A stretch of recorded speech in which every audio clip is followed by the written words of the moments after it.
No Sleight of Hand magic. Welcome to No Sleight of Hand Magic. I am Ron Stone, and today I'm going to be showing you the double secret card trick. If you haven't already, please subscribe. Please subscribe to the channel. Let's start the show. So how well can you keep a secret? Pretty well? Not very well at all? How would I even know if you were telling the truth? How about this? Are you able to keep a secret that you don't even know that you know? It's kind of confusing, right? Let's simplify things. All I need you to do right now is to pick up that deck of cards and shuffle it as much as you would like. Okay, perfect. Now we're going to flip this over. We're just going to make sure that everything looks good. Great, you did a great job there. So here's what I'm going to do. I'm going to place the cards down. I'm going to set my hand right here. And if you would, please, don't be shy. Place your hand right on top of mine. Okay, I'm sorry. I know that creeps a lot of people out, but it's just part of my process. Harmless, I swear. So I got something from you. I picked up on something when I did that. A secret that I don't even think that you know. I'm going to go through here real quick because I think that we're going to need a certain card. I think we're going to need this. I'm going to set it right here. We might reference it later. We might not. I'm not quite sure yet. But either way, I'm just going to set that down. And now here's what I need from you. I need a number anywhere between 5 and 50. 27. Are you sure? Not 26, not 28. 27. Perfect. 27. I'm going to deal out 27 cards. 27, perfect. We're not going to need these anymore. I'll set them down right over here. We have 27 cards. So what's something that we know about cards, right? They have a value and they have a suit. So the ace of spades, right? That's an example. So here's what we're going to do. We're going to figure out the value and the suit of the secret card that you don't even know that you know. We're going to take the value of this pile, the suit of this pile, and that's going to be your secret card. So again, the value of this pile, the suit of this pile. Okay, there we are. So let's take a look. We have a 9. Okay, a 9. The 9 of what? The 9 of diamonds. The 9 of diamonds. So you were trying to hide the 9 of diamonds from me. But here's the deal. I picked up on it. You remember this card that's sitting right over here? It just so happens to be the 9 of diamonds. That is the trick, everybody. I absolutely love this one. It is so much fun to perform. This requires no sleight of hand whatsoever, and it's totally impromptu. You can do this trick anywhere, anytime. If you would like to see how it's done, wait right there for the how-to walkthrough. Okay, the double secret card trick. Double the mystery, double the fun. I absolutely love this trick.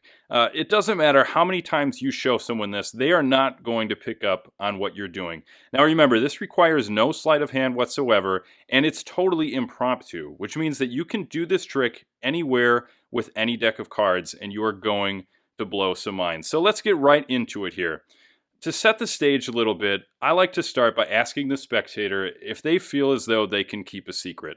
Now again, it doesn't really matter how you do this, but you just want to give the impression that you are going to be predicting a future event. And so at this point, you're going to hand this deck over to the spectator, and they really can shuffle it up as much as they would like. This puts so much power in the hands of the spectator, it just makes it that much more impressive. So after they're done shuffling, you're going to pick up the deck and you're going to tell the spectator, okay, I just want to check to make sure you did a good job shuffling. Now what you're really going to be doing here is getting a peek at these top 2 cards. So you're just going to scroll through nice and smooth like this. And when you get to the top, don't pause for too long, but just take a quick peek, and you're going to be looking at these 2 cards. This is going to make up our prediction. We're going to be taking the value of the top card and the suit of the second card. So in this instance, our prediction is going to be the King of Diamonds. And so you don't want to pause here. You don't want to just sit and stare at these top 2 cards, but just scroll through nice and smooth. Get a peek at these top 2, and again, for us, this is going to be the King of Diamonds. Now, there is a situation where if these 2 are the same suit, that you run into a problem. All you have to do in that instance is just tell your spectator, hey, look, you did a great job shuffling.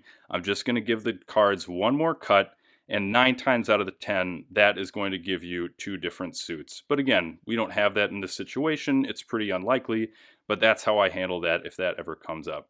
So again, our prediction is going to become the king of diamonds. So at this point, we're going to flip the deck back over, set it down, and I'll place my hand on top. And now again, this is all showmanship. You don't have to do this, but I do think it adds a little bit to the trick. I'll place my hand on top and I'll invite the spectator to place their hand on top of mine. And then I do this big dramatic exhale. And then give a little speech about, oh, I'm sorry, I know that was so weird, I'm just making my prediction. Again, it just adds to the mystery of the whole trick, really makes it seem like you're doing something impressive. So at that point, I would tell the spectator, you know, I picked up on something, I feel like you're keeping a secret from me, and I'm going to go through and I'm going to find it. Now, what we're doing here, and we're keeping these cards away from our spectator, we obviously don't want them to see the prediction that we're about to make. So you're going to keep the cards away from the spectator like this, and you're going to be scrolling through, and oh, look at that, King of Diamonds right here at the bottom.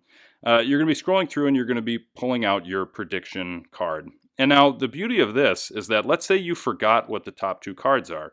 Well, then you just scroll back up to the top and take another peek. And you remember that it's the top is the value, the second is the suit, the King of Diamonds. Then you can just scroll through the deck. Again, we got the King of Diamonds right here. So you're going to be telling the spectator, okay, I think we're going to be needing this card. I'm just going to set it right down right over here and just set it off to the side where they can see it, but they kind of stop thinking about it a little bit. So at this point, put the cards back down on the table, and you're going to be asking the spectator for a number anywhere between 5 and 50. Now, what you really need to do is just get the top two cards off of the deck. So in theory, you could say anywhere from 2 to 52. I just think that sounds a little bit strange, so I like to do 5 and 50. And as in the example, the spectator gave me 27. And so you're going to deal out 27 cards. And remember, what you're doing, you're taking the two cards that you need right here that are on top, and you're putting them on the bottom of the stack. So we'll deal out 27 cards. Okay, and then you're not going to need these anymore, so you just set them off to the side. And now what we've done is we've taken the two cards that we need and we've placed them on the bottom of this stack. And so we need to get them back up to the top. And so what we're going to tell the spectator is we're going to say, what do all cards have in common? They have a value and they have a suit. And now we need to determine the value and the suit of the spectator's secret prediction. And how we're going to do that is we're going to be taking the value of one pile and the suit of another pile. At this part of the trick, you have to take special note if the spectator selected an odd or an even number of cards.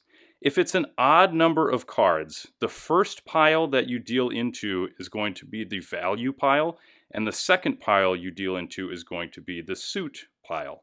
If it's an even number of cards, it's just the opposite of this. So the first pile is the suit pile, and the second card is the value pile. But again, as we use 27, which is an odd number of cards, the first pile we're dealing into is the value pile, and the second pile is going to be the suit pile.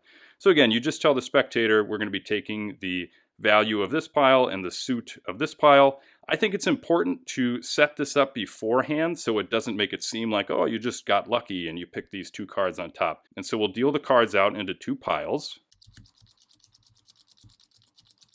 Okay, and so now what we've done is we've taken those top two cards and we've put them on the top of these two stacks. And so now we are all set up and we're ready for the big reveal. And so you want to emphasize again to your spectator that you're taking the value and the suit. So I'll flip this one over and I'll say, okay, we have a king. So the king of what? The king of, and then you reveal the second card, which is the diamonds. And you say, okay, so spectator, you were trying to keep the king of diamonds for me, but I was able to predict it. I was able to read your mind.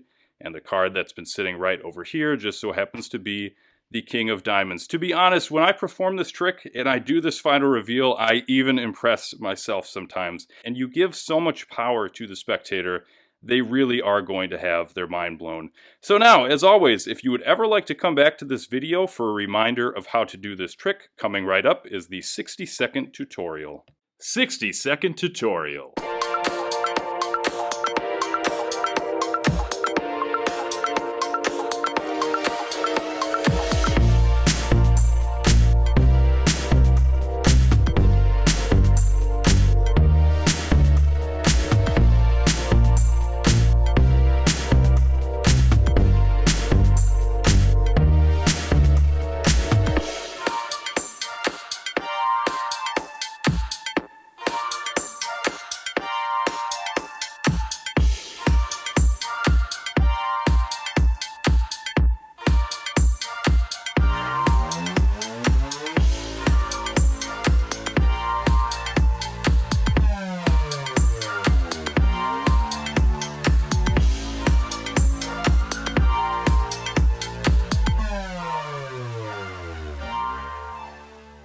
Thank you so much for watching. If you enjoyed this video and have half a second, please subscribe to the channel, karate chop the like button, and comment who you want to impress with this trick. And remember, it's kind of fun to do the impossible.